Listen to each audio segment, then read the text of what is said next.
सकता है। गंडेरियां बढ़िया मिठियां ने, गंडेरियां बढ़िया मजेदार ने। आप भी चुपो। मैं जी मजदूर बंदा हाँ। बच्चे मेरे 4 ने। ਬੱਚੇ 4 ਨੂੰ ਚੋਂ ਵਿਆਹ ਛੱਡੇ ਨੇ 5 ਮਰਲੇ ਜਗ੍ਹਾ ਸੀ, ਉਹਨਾਂ ਚੋਂ 2.5 ਮਰਲੇ ਵੇਚ ਕੇ ਉਹਨਾਂ ਨੇ ਮੈਨੂੰ ਮਜਬੂਰ ਕੀਤਾ, ਮੈਂ ਹਿੱਸਾ ਦੇ ਚੁੱਕਿਆ ਵਾਂ। ਅਤੇ ਆਪਣਾ ਨਾ ਹੁਣ ਆ 1500 ਰੁਪਇਆ ਕਿਸੇ ਕੋਲ ਫੜ ਕੇ ਗਡੇਰੀਆਂ ਲੈ ਕੇ ਆਉਣਾ ਵਾ ਅਤੇ ਗਡੇਰੀਆਂ ਵੇਚਣਾ ਵਾ ਅਤੇ ਉਹਨੂੰ ਵੀ ਪੈਸੇ ਦੇਣੇ ਆ। ਅਤੇ ਬੱਚੇ ਮੇਰੇ ਤੋਂ ਆਜ਼ਾਦ ਹੋ ਗਏ ਨੇ।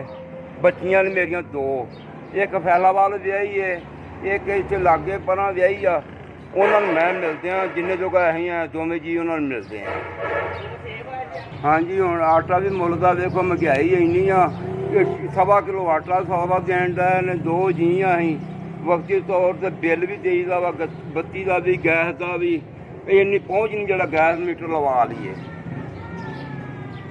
ਅਸੀਂ 10 ਗਡੇਰੀਆਂ ਲੈ ਆਈਆਂ ਨੇ, 1100 ਦੀਆਂ ਗਡੇਰੀਆਂ ਆਉਂਦੀਆਂ ਨੇ, 1300-1400 ਬਣ ਜਾਂਦਾ। ਕੋਈ ਆਪ ਖਾ ਪੀ ਲਈਦਾ ਵਾ, ਆਟਾ ਦਾਣਾ ਲੈ ਆਈਦਾ। ਚਾਹ ਵੇਲੇ ਦੋਵੇਂ ਜੀ ਆ ਅਸੀਂ, ਉਹ ਵੀ ਵਡੇਰੀ ਮੈਂ ਵੀ ਵਡੇਰਾ।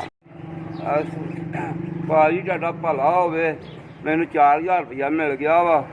ਚਲੋ ਕੋਈ ਜਿਹੜਾ ਆਟਾ ਉਟਾ ਵੀ ਲੈ ਆਵਾਂਗਾ, ਗਡੇਰੀਆਂ ਦੇ ਪੈਸੇ ਜਿਹੜੇ ਮੈਂ ਲੈਣ ਉਹ ਵੀ ਦੇ ਦਿਆਂਗਾ ਅਤੇ ਆਪਣਾ ਖਰਚਾ ਪਾਣੀ ਤੁਰ ਪਏਗਾ। ਆਟਾ ਉਟਾ ਲਿਆ ਕੇ ਰੱਖ ਲਾਂਗਾ। ਅੱਲਾਹ ਤਾਲਾ ਤੇਰੇ ਮਾਂ ਪਿਓ ਨੂੰ ਤੰਦਰੁਸਤੀ ਰੱਖੇ, ਤੇਰੇ ਭੈਣ ਭਰਾ ਨੂੰ ਤੰਦਰੁਸਤੀ ਰੱਖੇ। ਮੈਨੂੰ ਜਿਹਨੇ ਪੈਸੇ ਦਿੱਤੇ ਨੇ ਅੱਲਾ ਉਹਦਾ ਭਲਾ ਕਰੇ, ਅੱਲਾਹ ਤਾਲਾ ਉਹਨੂੰ ਹੱਜ ਕਰਾਵੇ, ਅੱਲਾਹ ਤਾਲਾ ਉਹਦੀ ਵੱਡੀ ਉਮਰ ਕਰੇ।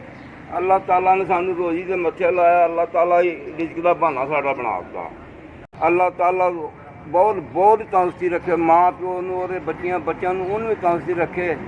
ਬਹੁਤ ਤੰਦਰੁਸਤੀ ਦਾ ਅੱਲਾਹ ਖੈਰ ਕਰੇ, ਬਹੁਤ ਤੰਦਰੁਸਤੀ ਅਸੀਂ ਚਾਹੁੰਦੇ ਵੀ ਸਾਨੂੰ ਅੱਲਾਹ ਤਾਲਾ ਇਹੋ ਜਿਹਾ ਰੋਜ਼ ਮੱਥੇ ਕੋਈ ਲਾਵੇ ਤਾਂ ਸਾਨੂੰ ਇਹੋ ਜਿਹਾ ਦੇਵੇ। SVH ਤੁਹਾਂ ਜੀ ਮਿਹਰਬਾਨੀ, ਤੁਹਾਂ ਮੇਰੇ ਤੀਕਰ ਪੈਸੇ ਬਚਾਏ ਨੇ।